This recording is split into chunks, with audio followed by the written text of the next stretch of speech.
Step down cyclo converter के बारे में पढ़ते हैं।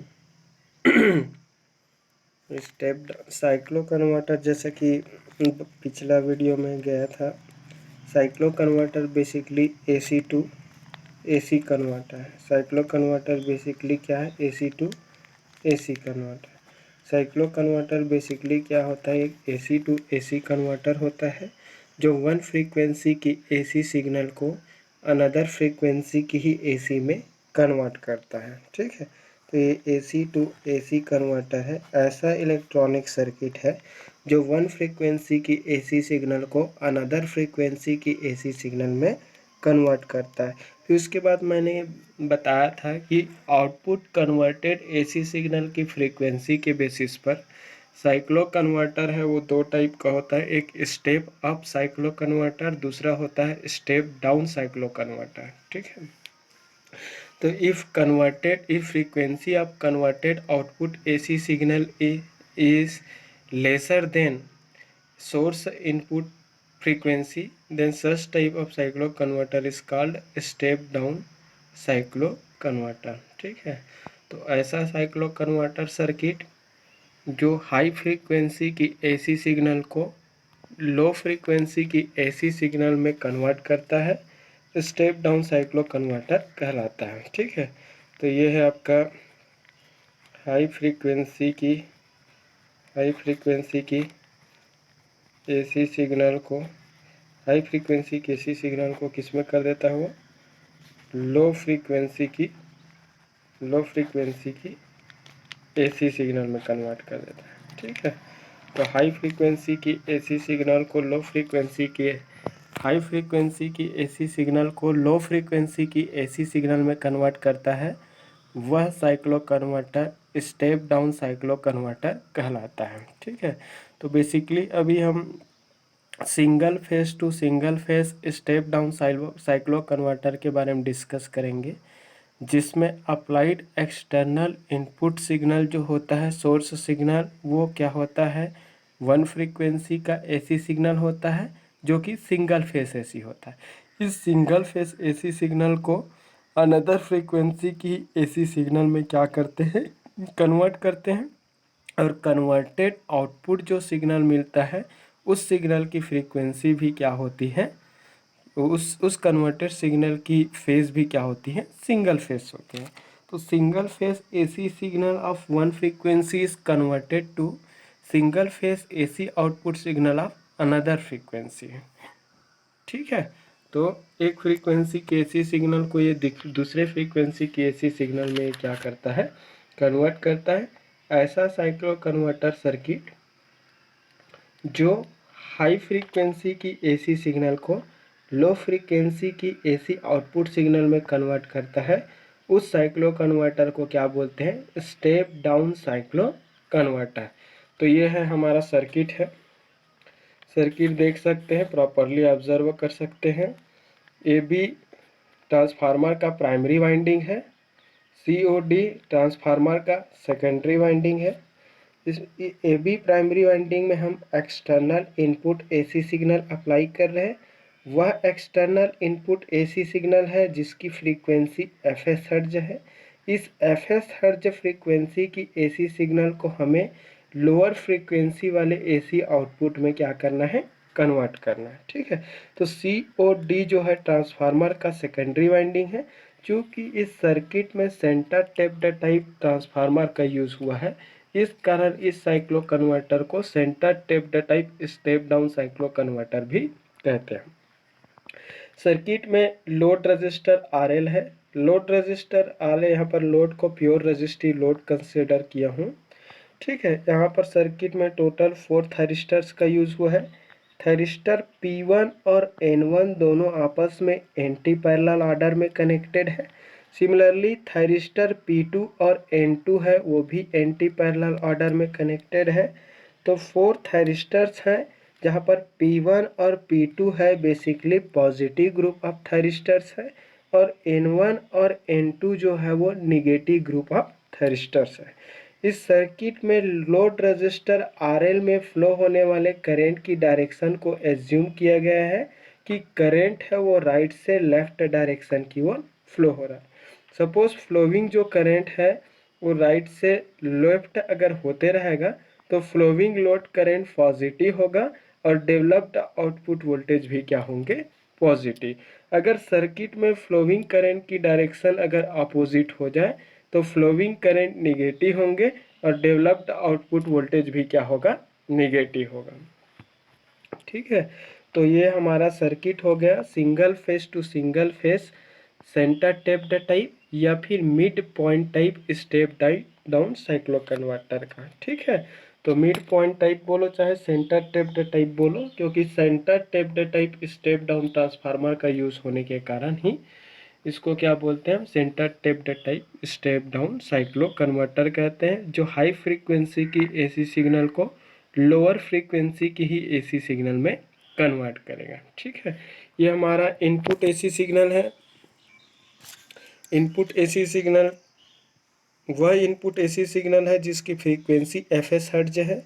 इस FS hertz that means high frequency वाले एसी सिग्नल को हमें क्या करना है, लो फ्रीक्वेंसी की आउटपुट एसी में क्या करना है, कन्वर्ट करना है। ठीक है, तो during the positive half cycle of input AC signal from omega T equal to 0 to pi. ठीक है, तो ओमेगा टी इक्वल टू 0 से पाई ड्यूरेशन के लिए सर्किट के प्राइमरी वाइंडिंग पे ए टर्मिनल है उस पर पॉजिटिव वोल्टेज इंड्यूस होगा और बी टर्मिनल पे क्या होंगे, निगेटिव होंगे। बी टर्मिनल पे क्या वोल्टेज इंड्यूस होगा, निगेटिव होंगे। तो जैसे ही हम एक्सटर्नल सोर्स वोल्टेज सिग्नल हम इसके प्राइमरी वाइंडिंग के क्रॉस अप्लाई करेंगे, प्राइमरी वाइंडिंग के क्रॉस जैसे ही पॉजिटिव वोल्टेज अपीयर हो जाएगा, इनपुट सिग्नल के positive half cycle omega T equal to 0 से पाई ड्यूरेशन के लिए सर्किट के प्राइमरी वाइंडिंग पर ए टर्मिनल पर पॉजिटिव वोल्टेज इंड्यूस होंगे और बी टर्मिनल पर क्या होगा, निगेटिव होगा। अगेन यहाँ पर ट्रांसफार्मर एक्शन होंगे और ट्रांसफार्मर एक्शन होने के कारण इसके सेकेंडरी वाइंडिंग पर भी वोल्टेज इंड्यूस हो जाएगा। इंड्यूस्ड वोल्टेज है वो सी पॉइंट पे पॉजिटिव होगा और डी पॉइंट पे क्या होंगे, निगेटिव होंगे। सी पॉइंट पे पॉजिटिव वोल्टेज इंड्यूस होने के कारण पॉजिटिव ग्रुप ऑफ थायरिस्टर्स में से थायरिस्टर P1 है वो फॉरवर्ड ब्लॉकिंग स्टेट में आ जाएगा और निगेटिव ग्रुप ऑफ थायरिस्टर्स में से थायरिस्टर N2 है वो क्या हो जाएंगे, फॉरवर्ड ब्लॉकिंग कंडीशन में रहेंगे। तो P1 और N2 है वो फॉरवर्ड ब्लॉकिंग कंडीशन में रहेगा प्लस, बट N1 और P2 है वो हाईली रिवर्स बायस्ड होने की वजह से ऑफ मोड में रहेंगे। N1 और P2 है वो हाईली रिवर्स होने के कारण उसको टर्न ऑन नहीं किया जा सकता।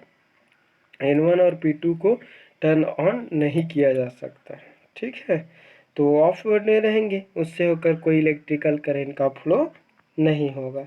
जैसे ही at angle omega T equal to alpha पे बोल सकते हैं, फायरिंग एंगल दे देते हैं, omega T equal to alpha पे थायरिस्टर P1 के गेट और कैथोड के बीच में सफिशिएंट मैग्नीट्यूड और स्मॉल टाइम ड्यूरेशन की एक्सटर्नल ट्रिगरिंग पल्स अप्लाई करते हैं।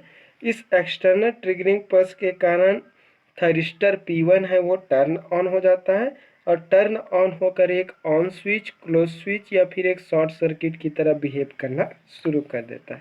फाइनली करंट है वो सी पॉइंट से थायरिस्टर P1 से लोड रजिस्टर RL से ओ पॉइंट में सर्कुलेट होता है। चूँकि सर्किट के लोड में फ्लो होने वाला करंट इस एक्चुअल एजम्पशन डायरेक्शन में फ्लो हो रहा है, इस कारण फ्लोइंग लोड करंट पॉजिटिव होगा और डेवलप्ड आउटपुट वोल्टेज भी क्या होंगे, पॉजिटिव होंगे। And again this output voltage follows the envelope of input voltage. Clear हुआ, समझ में आया कि नहीं आया? तो ये आपका उसकी इनवेलप का फॉलो करेगा, पॉजिटिव इनवेलप का। ड्यूरिंग द नेक्स्ट इनवेलप फिर बना लेते हैं, जैसा इनपुट है वैसी ये ऐसा बना देते हैं, क्योंकि मैं बताया कि ना आउटपुट वोल्टेज इनपुट वोल्टेज के इनवेलप का फॉलो करता है। Omega T equal to alpha पे फायरिंग किया, तो जिस समय फायर कर कौन सा फायरिंग हुआ, P1 हुआ, P1 ऑन है ना। During the next negative half cycle omega T equal to pi to 2 pi circuit के ए टर्मिनल पर निगेटिव वोल्टेज इंड्यूस हो जाते हैं और बी टर्मिनल पे क्या होता है, पॉजिटिव। ठीक है, ट्रांसफार्मर एक्शन होता है और ट्रांसफार्मर एक्शन होने के कारण इस सर्किट के सेकेंडरी वाइंडिंग पर भी एक वोल्टेज इंड्यूस हो जाता है। इंड्यूस्ड वोल्टेज है वो सी पॉइंट पे निगेटिव होता है और डी पॉइंट पे क्या होते हैं, पॉजिटिव होंगे। सी पॉइंट पे निगेटिव वोल्टेज इंड्यूस होने से सी पॉइंट पे निगेटिव वोल्टेज इंड्यूस होने से थायरिस्टर N1 है वो फॉरवर्ड ब्लॉकिंग स्टेट में आ जाता है और डी पॉइंट पे पॉजिटिव वोल्टेज इंड्यूस होने से थायरिस्टर P2 है वो फॉरवर्ड ब्लॉक। तो N1 और P2 है वो फॉरवर्ड ब्लॉकिंग कंडीशन में आ जाता है, बट P1 और N2 हाईली रिवर्स होने की वजह से दोनों है वो ऑफ मोड में रहता है। ऑफ मोड में रहता है दैट मीन्स इससे होकर इसे ऑन नहीं कर सकते, दैट मीन्स इससे होकर कोई भी इलेक्ट्रिकल करंट का फ्लो नहीं होगा। जैसे ही at angle omega T equal to pi plus alpha पे, पाई प्लस अल्फा पे, इस angle pi plus alpha, this is pi plus alpha, जैसे ही at angle omega T equal to pi plus alpha पे थायरिस्टर P2 के gate और cathode के बीच सफिशिएंट मैग्नीट्यूड और स्मॉल टाइम ड्यूरेशन की एक्सटर्नल ट्रिगरिंग पल्स अप्लाई करते हैं। थायरिस्टर P2 है वो कंडक्ट हो जाता है, टर्न ऑन हो जाता है और टर्न ऑन होकर के एक ऑन स्विच, क्लोज स्विच या फिर एक शॉर्ट सर्किट की तरह बिहेव करना शुरू कर देता है। फाइनली करंट है वो डी पॉइंट से थायरिस्टर P2, थायरिस्टर P2 से लोड रजिस्टर RL से होते हुए ओ पॉइंट में क्या होता है, सर्कुलेट होता है। चूँकि सर्किट के लोड में फ्लो होने वाला करंट एक्चुअल एजम्पशन डायरेक्शन में फ्लो हो रहा है, इस कारण फ्लोइंग लोड करंट पॉजिटिव होगा और डेवलप्ड आउटपुट वोल्टेज भी क्या होंगे, पॉजिटिव होंगे। ठीक है, and again this output voltage follows the envelope of input voltage. ठीक है, तो इनपुट वोल्टेज के इनवेलप का फॉलो करता है ऐसे। ठीक है, तो करंट भी पॉजिटिव है, वोल्टेज भी पॉजिटिव है। During the next positive half cycle 2 pi to 3 pi, during the next positive half cycle 2 pi से 3 पाई के बीच क्या होंगे, 2 पाई से 3 पाई के बीच क्या होगा, 2 पाई से 3 पाई पॉजिटिव हाफ साइकिल में ए टर्मिनल पे पॉजिटिव वोल्टेज, बी टर्मिनल पे क्या होगा, नेगेटिव। ट्रांसफार्मर एक्शन होने से सेकेंडरी पर भी वोल्टेज डेवलप हो जाएगा, तो सी पॉइंट पे निगेटिव और डी पॉइंट पे क्या होगा, सी पॉइंट पे पॉजिटिव और डी पॉइंट पे निगेटिव। सी पॉइंट पे पॉजिटिव वोल्टेज आने से P1 forward biased forward blocking state में आ जाएंगे और डी पॉइंट पे निगेटिव होने से N2 है वो फॉरवर्ड ब्लॉकिंग। तो जैसे ही at angle 2 pi plus alpha पे, 2 पाई प्लस अल्फा पे सफिशिएंट मैग्नीट्यूड और स्मॉल टाइम ड्यूरेशन की एक्सटर्नल ट्रिगरिंग पल्स देते हैं, थायरिस्टर P1 है वो टर्न ऑन हो जाता है और टर्न ऑन होकर के एक ऑन स्विच, क्लोज स्विच या फिर एक शॉर्ट सर्किट की तरह बिहेव करना शुरू कर देता है। फाइनली करंट सी पॉइंट, सी से थायरिस्टर P1, थायरिस्टर P1 से लोड रजिस्टर RL से होते हुए ओ पॉइंट में सर्कुलेट होता है। अगेन सर्किट के लोड में फ्लो होने वाला करंट एक्चुअल एजम्पशन डायरेक्शन में ही फ्लो हो रहा है, इस कारण फ्लोइंग लोड करंट है वो पॉजिटिव होगा और डेवलप्ड आउटपुट वोल्टेज भी पॉजिटिव। अगेन आउटपुट जो वोल्टेज है वो इनपुट वोल्टेज का क्या करता है, फॉलो करता है, that means V naught equal to this voltage. तो ये हो जाएगा, ऐसा हो जाएंगे, तो ऐसा हो जाएगा। ठीक है, again then during the next negative half cycle omega T equal to 3 pi to 4 pi, the terminal A becomes more negative with respect to B. Again transformer action take place and a voltage induced on the secondary winding CD. The potential or voltage at point C becomes more negative with respect to D. Due to this, thyristor N1 becomes in forward blocking state and thyristor P2 also in forward blocking state, but P1 and N2 remains in reverse blocking condition. Due to reverse blocking condition, thyristor P1 and N2 cannot be turned off, turn on. ठीक है, तो P1 और N2 को हम turn on नहीं कर सकते, ये दोनों ऑफ मोड में ही रहेगा। जैसे ही ये angle at omega T equal to क्या करेंगे हम, 3 पाई प्लस अल्फा पे, 3 पाई प्लस अल्फा पे थायरिस्टर नेगेटिव है। थरिस्टर N1 को फायर करते हैं।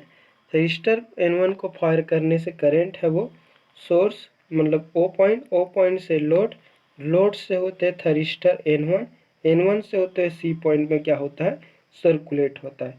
चूँकि सर्किट में फ्लो होने वाला करंट एक्चुअल एजम्पशन डायरेक्शन के अपोजिट फ्लो हो रहा है, इस कारण ये फ्लोइंग करंट है वो क्या होगा, निगेटिव। फ्लोइंग करंट निगेटिव होने से आउटपुट डेवलप्ड वोल्टेज है वो भी निगेटिव होगा and this output voltage will be equals of this voltage. इसके वोल्टेज का क्या हो जाएगा, ये इक्वल हो जाएगा। ठीक है।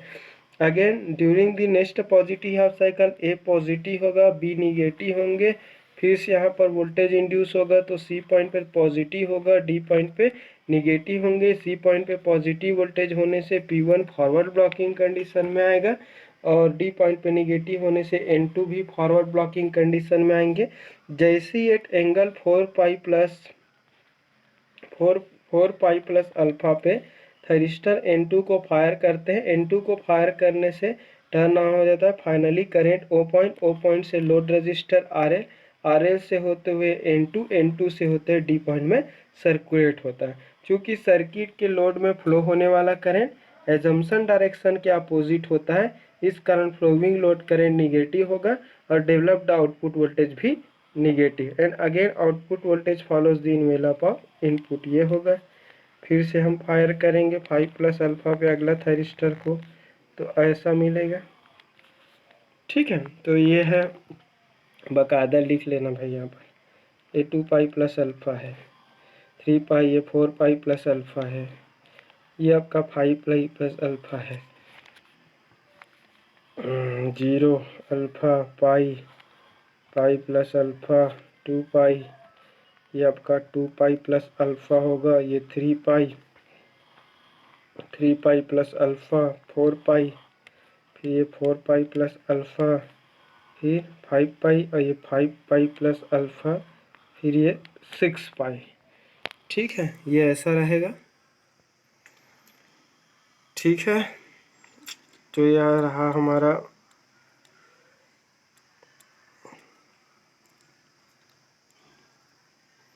Output waveform. अब देख सकते हैं, अब यहाँ पर अगर हम देखें तो इतना तक का जो सिग्नल जो मिल रही है आउटपुट वेवफॉर्म है, ये सारे जो पल्स जो लगातार पॉजिटिव पल्स मिल रहे हैं, इस पॉजिटिव पल्स की आउटपुट एवरेज डीसी वैल्यू क्या मिलेगा, पॉजिटिव मिलेगा। ऐसा पॉजिटिव एवरेज वैल्यू है। और ये नीचे साइड जो बना निगेटिव पल्स है उसकी एवरेज वैल्यू क्या मिलेगा, हमें निगेटिव मिलेगा। तो क्या हो रहा है यहाँ पर, ये पॉजिटिव हाफ बन रहा है, पॉजिटिव एवरेज वोल्टेज के कारण पॉजिटिव हाफ, ये निगेटिव एवरेज वोल्टेज के कारण निगेटिव हाफ। तो ये पॉजिटिव और ये निगेटिव मिलाकर क्या बन रहा है, एक साइकिल। तो आपने कितना दिया, एक साइकिल, फिर ये 2 साइकिल, फिर ये 3 साइकिल, तो 3 साइकिल दिया, लेकिन हमें कितना साइकिल का मिल रहा है, एक साइकिल का। तो आउटपुट जो वोल्टेज की फ्रीक्वेंसी है वो इनपुट सोर्स वोल्टेज सिग्नल की फ्रीक्वेंसी का क्या हो रहा है, 1/3 हो रहा है। तो एफ नॉट इक्वल टू क्या हो रहा है, 1/3 ऑफ सोर्स सिग्नल फ्रीक्वेंसी। ठीक है, तो यहाँ पर वेव फॉर्म देखने से पता चल रहा है कि हमने 3 फुल साइकिल का इनपुट एसी सिग्नल दिया, वो 3 साइकिल के इनपुट एसी सिग्नल का यहाँ पर 1 साइकिल के आउटपुट एसी सिग्नल में कन्वर्ट हो गया है। ठीक है, तो कन्वर्टेड आउटपुट सिग्नल की फ्रीक्वेंसी जो होगा सोर्स सिग्नल की फ्रीक्वेंसी का 1/3 मिलेगा। दैट मीन्स आउटपुट सिग्नल की फ्रीक्वेंसी इनपुट से क्या हो गया, कम हो गया। तो हाई फ्रीक्वेंसी को लो फ्रीक्वेंसी में क्या कर दिया, कन्वर्ट कर दिया। तो यहाँ पर ध्यान रहे कि आपको एक टाइम में फिर हम क्या किए, पॉजिटिव हाफ में P1 को ऑन किए, फिर निगेटिव हाफ में किसको ऑन किए थे, P2 को ऑन किए, फिर P1 को ऑन किए। जब P1 को ऑन किए तो पॉजिटिव पल्स मिला, पॉजिटिव ग्रुप के P2 को ऑन किए तो भी पॉजिटिव पल्स मिला, P1 को ऑन किए तो भी पॉजिटिव पल्स मिला। जब हमें निगेटिव पल्स चाहिए तो क्या होगा, हम N2 को ऑन करेंगे, फिर इसके बाद N1 को ऑन करेंगे, फिर N2 को ऑन करेंगे, इस टाइप से हम। ठीक है, तो निगेटिव ग्रुप ऑफ थरिस्टर को टर्न ऑन करने से पल्स जो मिलता है वो निगेटिव मिलता है, पॉजिटिव ग्रुप ऑफ थैरिस्टर को टर्न ऑन करने से आउटपुट जो मिलता है वो पॉजिटिव मिलता है। तो इतने सर्टेन पॉजिटिव पल्स का एवरेज आउटपुट वोल्टेज है वो पॉजिटिव होगा, इतने सर्टेन नेगेटिव पल्स का एवरेज आउटपुट वोल्टेज नेगेटिव होगा। तो यहाँ तक ये हाफ पॉजिटिव हाफ, इतना तक क्या होगा नेगेटिव हाफ। एक पॉजिटिव और एक नेगेटिव मिलाकर क्या बना, एक कंप्लीट साइकिल बना। ठीक है, तो आउटपुट सिग्नल की फ्रीक्वेंसी मतलब ये एक साइकिल है, बट इनपुट सिग्नल की फ्रीक्वेंसी कितना है, 3 साइकिल। तो 3 साइकिल मतलब तिगुना फ्रीक्वेंसी, 1 साइकिल मतलब एक गुना। तो आउटपुट सिग्नल की फ्रीक्वेंसी सोर्स सिग्नल की फ्रीक्वेंसी का क्या हो जा रहा है, 1/3 हो रहा है। तो ये हो गया step down type cyclo converter.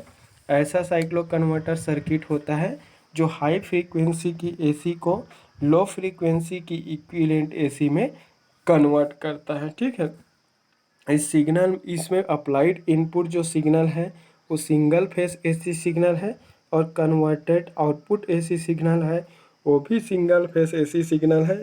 इस कारण इसको क्या बोलते हैं, single phase to single phase, single phase to single phase step down cyclo converter. तो ये ऊपर वाला वेव फॉर्म है सोर्स सप्लाई वोल्टेज की वेव फॉर्म है, एसी है, और नीचे वाला है कन्वर्टेड आउटपुट एसी सिग्नल जिसकी फ्रीक्वेंसी f0 हर्ट्ज है। क्लियर हुआ? तो बस फायरिंग पे डिपेंड करेगा ये। पॉजिटिव ग्रुप ऑफ थरिस्टर को फायर करोगे तो आउटपुट पॉजिटिव मिलेगा, निगेटिव ग्रुप ऑफ थरिस्टर को फायर करोगे तो आउटपुट जो मिलेगा वो निगेटिव रहेगा। ठीक है, तो एक बार 2 बार देखेंगे वीडियो क्लियर हो जाएगा। थोड़ा सा थ्योरी पढ़ लेना ताकि लिखने की तरीका सीख जाओ। अदरवाइज़ मेरे एक्सप्लेनेशन को अपने ऑन वर्ड्स में सुन करके नोट्स बनाने की कोशिश किया करो, या फिर जो दिया गया नोट्स है उससे पढ़िए। ठीक है, थैंक यू।